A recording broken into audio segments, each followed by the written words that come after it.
During the turn of the century, many artists and filmmakers took it upon themselves to adapt much of the gothic horror stories and novels they themselves were fans of. Early filmmaker and production pioneer George Méliès would be the first one to take a stab at horror and ghosts by introducing what is widely considered as the world's first horror movie. Enter 1896's The Haunted Castle, a French silent short film that works as a comedy fantasy sketch using elements of horror and creatures you would find in the horror genre. While lacking any tension and dread, the film is classified as horror due to its use of horror creatures and elements, such as ominous settings, monsters, bats, and yes, even ghosts.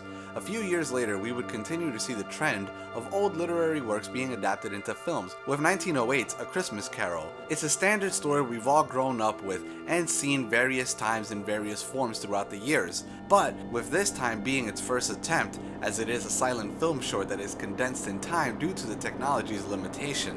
In the film, we see Scrooge shooting down his employees' wishes for him to donate money to a good cause, which results in him being visited and haunted by the three famous ghosts of Christmas past, present, and future, alongside with the spirit of Jacob Marley. 5 years later, the UK would adapt its own version of A Christmas Carol in 1913 that followed the same general tropes as the American counterpart, except for its higher production value and longer runtime. Join us next time as our journey enters the golden years of the Roaring '20s with the ghosts who haunted its movie screens.